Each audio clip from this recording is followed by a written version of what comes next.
amigos e amigas, bom dia, boa noite, boa tarde, boa noite.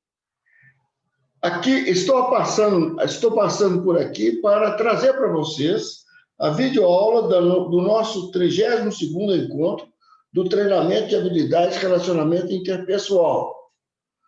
Para você que está chegando aí agora, não me conhece, seja bem-vindo, seja bem-vinda. Eu sou Márcio Lúcio de Miranda, médico ginecologista obstetra e treinador de habilidades de relacionamento interpessoal por mais de 44 anos. E nós estamos disponibilizando agora para vocês a videoaula referente ao nosso 32º encontro, refletindo o conteúdo, o primeiro passo do módulo Abrindo as Portas da Comunicação. Pois bem, então vamos compartilhar nossa tela e vamos à nossa videoaula. Muito bem, então estamos aí.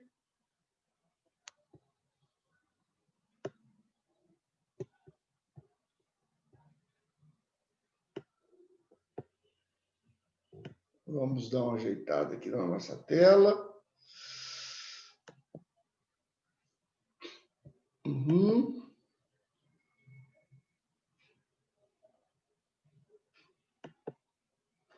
Muito bem, vamos agora. Então tá. Então essa tá a logomarca da nossa escola, nossa escola, minha e suas, a Escola Virtual de Educação Emocional. E nós estamos no terceiro módulo do treinamento Abrindo as Portas da Comunicação, que é o refletir o conteúdo.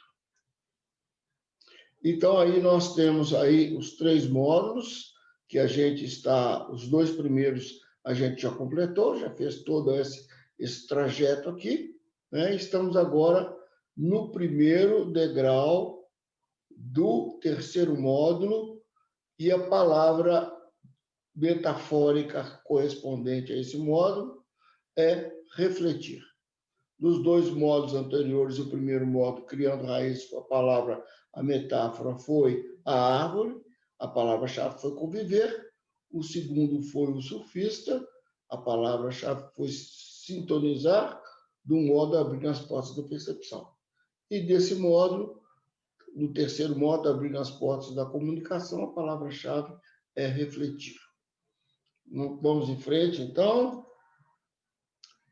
Isso exatamente o que a gente já fez. Fizemos o primeiro módulo, conviver, fizemos o segundo módulo, a palavra-chave sintonizar, fizemos o terceiro módulo, agora estamos fazendo o terceiro módulo, iniciando o terceiro módulo, a palavra-chave é refletir. Então, refletir conteúdo é o primeiro degrau do módulo Abrindo as Portas da Comunicação. O refletir ao conteúdo é um modo extremamente fácil, e de tão fácil torna-se difícil. Geralmente, a simplicidade não é o foco da maioria das pessoas. O complicado é caro e, por isso, valorizado. Na nossa sociedade, quanto mais complexo, melhor. Reflexão de conteúdo é extremamente simples e fácil de ser feita. É como fermento, faz crescer sem aparecer. Quem dá valor para o fermento, além do padeiro? O que é refletir o conteúdo? É identificar os pontos mais importantes da fala da pessoa que está sendo escutada e devolver para ela de maneira mais resumida possível. É conseguir fazer a manchete das notícias. Tema básico ou tema central? É aquilo que as pessoas querem comunicar e, em torno daquilo, tecem as suas histórias. Quanto maior é a história, mais confuso é o narrador. Por que contamos histórias em torno do que queremos comunicar? Porque somos tão carentes de afeto e escuta que tentamos ser interessantes para atrair as atenções. E aí o tiro sai pela culatra. Quanto mais falamos, mais ocupamos espaço e menos interessante nos tornamos. Para que refletir o conteúdo? Como ajudadores, escutadores, refletimos o conteúdo para que o ajudado se escute. Para compreender o que o outro está dizendo, porque estamos interessados no que está sendo dito. Para esvaziar o nosso porte e ter clareza a respeito do que estamos vivendo. Isso é feito através do diário de bordo, que já foi explicado para vocês no 32º encontro. Como fazemos isso? Pausa, foco e intenção, que é o preparar o ambiente interno, preparar o ambiente externo, que é o pai, acolher, que é abrir o coração, atender fisicamente, que é demonstrar fisicamente a nossa aceitação para as pessoas que estão sendo escutadas, observar, escutar e agora refletir o conteúdo. Para refletir o conteúdo, eu preciso, primeiro, escutar a pessoa que está no foco. Segundo, fazer pausas e parágrafos. Terceiro, resumir o conteúdo exposto e devolver. Quarto, observar as respostas corporais dos ouvintes, buscando sinais de concordância ao conteúdo devolvido. E usar o formato. Você está me dizendo? Esse formato nos ajuda a manter, enquanto estamos no início de treinamento, a manter a direção. É a nossa bússola. Refletir o conteúdo. Quando identificamos o tema básico corretamente, o corpo do ajudado agradece. Há um acenar positivo da cabeça, às vezes um esboço de sorriso e uma confirmação verbal. É isso mesmo. E o interlocutor continua a sua exposição. A partir da devolução concisa, vamos colocar para cima aqui. A partir da devolução concisa do escutador, ajudador, o interlocutor se escuta e vai passo a passo a cada colocação verbal, se tornando mais conciso também, menos prolixo, tendo mais clareza a respeito do tema que está expondo. Vamos voltar, repetir de novo. A partir da devolução concisa do escutador, o interlocutor se escuta e vai passo a passo a cada colocação verbal, se tornando mais conciso, menos prolixo, tendo mais clareza a respeito do tema que está expondo. Quando atingimos o nosso objetivo, falamos que acertamos no alvo. Você está me dizendo que quando resumimos a fala do interlocutor e devolvemos para ele o tema básico, o corpo dele agradece? Há uma concordância verbal e ele passa a ser menos confuso na sua expressão verbal? É isso mesmo. É isso mesmo que eu estou dizendo. Ele adquire clareza e se torna menos prolixo. Então, essa é uma reflexão de conteúdo e essa do ajudador, do escutador, e essa segunda aí é a fala do ajudado, do escutado. Se eu te compreendi, você está me dizendo que a reflexão de conteúdo ajuda a pessoa que está falando a ser menos prolixa? Sim. Quanto menos prolixa, mais fácil de ser escutada, mais agradável se torna a sua conversa. Novamente, uma reflexão de conteúdo. Existem respostas certas e erradas? É uma pergunta que nós temos que fazer nesse primeiro degrau do abrir as portas da comunicação. E a resposta é sim. Há pelo menos 3 tipos de respostas que não podemos deixar de enfocar. São elas as simpáticas, as empáticas e as antipáticas. Então, olha aí. As empáticas são aquelas que acertam o alvo. As simpáticas são aquelas que não acertam o alvo, mas acertam a tabuleta no qual o alvo está.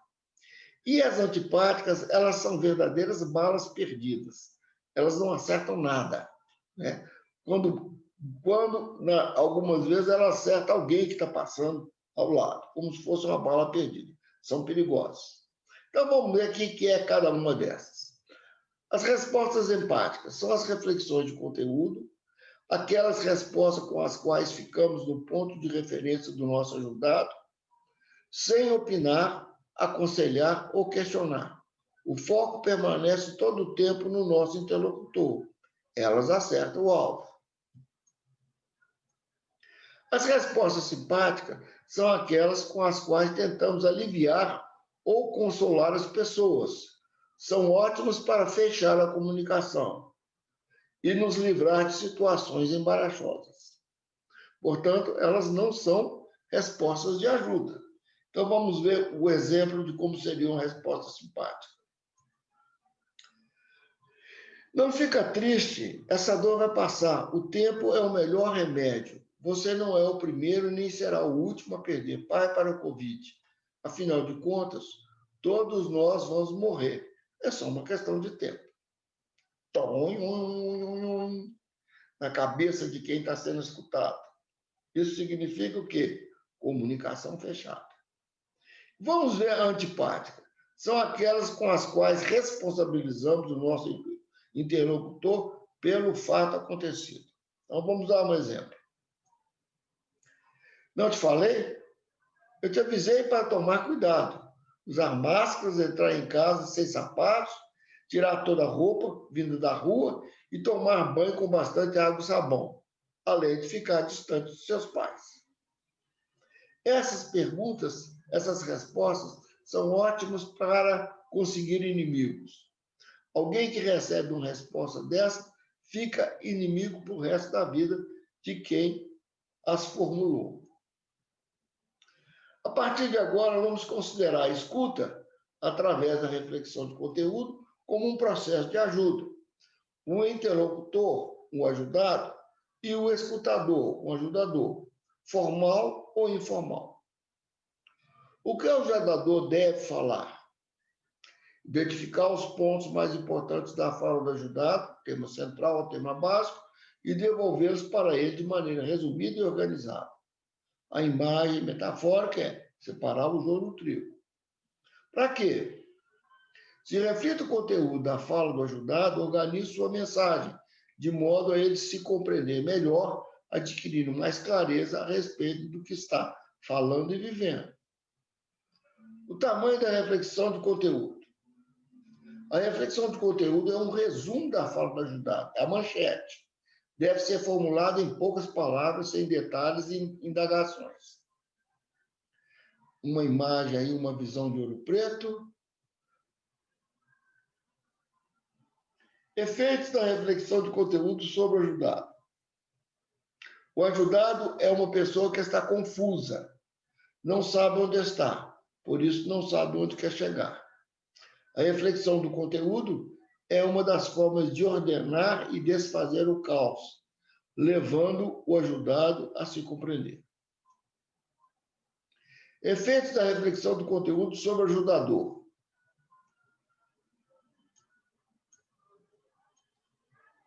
Refletindo o conteúdo e observando a resposta corporal do ajudado, o ajudador verifica se realmente conseguiu refletir o que o ajudado disse.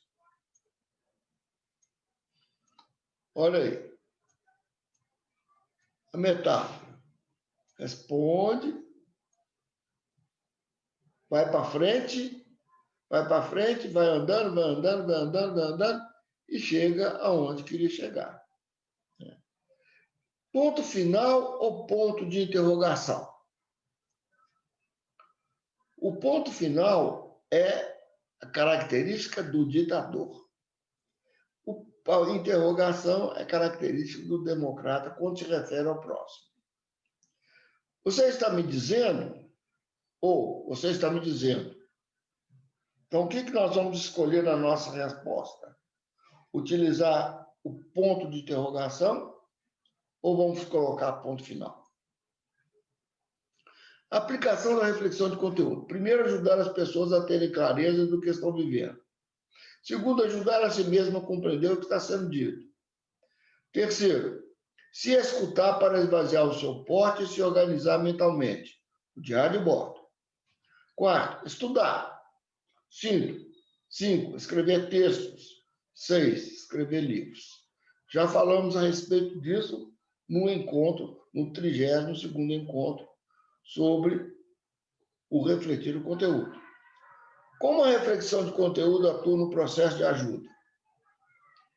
Entenda a metáfora do espelho. Pois bem, então agora nós vamos explicar como é que funciona a reflexão de conteúdo.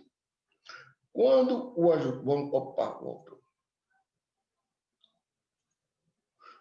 ajudado procura um ajudador, ele vê o ajudador como uma pessoa capaz de ensiná-lo, de ajudá-lo a atingir objetivos ou metas que ele não está conseguindo. Portanto, ele tem uma visão idealizada do ajudador. O ajudador é uma pessoa forte, competente, capaz. Toda vez que ele fala e o ajudador volta a fala para ele, o que acontece? O foco dele começa a ficar nele. Ele começa a explorar o que está acontecendo com ele. E ele vai para casa. Vai para casa de que maneira? À medida que ele vai caminhando, vai para casa, vai pensando sobre as coisas e ele começa a ter mais clareza. Então, ele que estava se sentindo muito pequeno, muito desvalido, já começa a se sentir um pouco melhor. Novamente, ele vai frente ao ajudador, fala, e o ajudador, então, devolve as falas para ele. E o que ele vai para casa pensando a respeito dele. E aí, vai melhorando a clareza, vai tendo consciência a respeito das coisas e vai aumentando a sua autovalia, a sua estima. Volta no ajudador e faz novamente, fala ao ajudador, o ajudador reflete para ele. E olha o que vai acontecendo com o ajudador, que era grande, era idealizado, era mitificado, vai diminuindo de tamanho. À medida que o ajudado vai crescendo, o ajudador vai diminuindo, vai deixando de ser importante para ser uma pessoa significativa. E o processo continua, e cada vez devolvendo as falas para o ajudado, e o ajudado encontrando as suas próprias soluções, vai aumentando de tamanho, e o ajudador vai diminuindo de tamanho. Até que o ajudador fique tão pequeno, em termos de necessidade para o ajudado, que fique praticamente do tamanho que o ajudado estava. Então, nesse momento, o que acontece com o ajudado? Não precisa mais do ajudador. E aí, o que ele faz? Ele coloca o ajudador na sua lembrança eterna como sendo uma pessoa significativa. Então, essa é a metáfora da reflexão de conteúdo. Nos processos de aconselhamento, outros processos vários, em que o ajudador começa a dar elementos para o ajudado, o que acontece com o ajudador? Ele vai crescendo, crescendo, e o ajudado mantém do mesmo tamanho, não cresce, e o ajudado vai querendo cada vez mais entrar para dentro do ajudador, porque ele entrando para dentro do ajudador, o que acontece? Levando o ajudador para casa. Ele tem as soluções dos seus problemas. E aí, o processo de ajuda, em vez de trazer saúde para o ajudado, é um processo que não traz saúde, traz uma situação de dependência complicada para o processo de ajuda se estabelecer. As reflexões de conteúdo e as dimensões envolvidas são as dimensões de aceitação incondicional e concreticidade. E vamos, então, a essa fala do nosso querido Gendlin, um psicólogo da linha humanista. Seres humanos não são máquinas com fios soltos e válvulas queimadas, que um cirurgião ideal pode tocar e consertar, ou ajustar, retirar ou reconectar. Somos organismos interativos e experienciais. Quando respondo ao que se passa com alguma pessoa, então alguma coisa se passa dentro dela. Olha lá a imagem do ajudador refletindo o conteúdo ajudado e alguma coisa se passando dentro dela e ela aumentando de tamanho, aumentando de estima, conseguindo encontrar as próprias soluções, ganhando autonomia e não dependência. É claro que alguma coisa já está acontecendo dentro dela antes que eu responda. Pode estar magoada, ansiosa ou deprimida. Quando eu respondo, digamos, quando eu consigo responder, depois, às vezes, tento e falho durante semanas e meses, então, algo mais está, de repente, acontecendo, ela se sente realmente alguma coisa. Um sentido surpreendente do próprio eu, e ela pensa, puxa, talvez eu não esteja tão perdida como eu achava. Eugênio T. Gindley. Muito bem, meus amigos, e com isso a gente encerra essa videoaula com uma imagem da Maria Fumaça de Tiradentes. E até o próximo encontro. Espero que vocês assimilem esse módulo. Aliás, não só o módulo, mas assimilem todo esse nosso treinamento. Um grande abraço e até a próxima semana, se Deus quiser.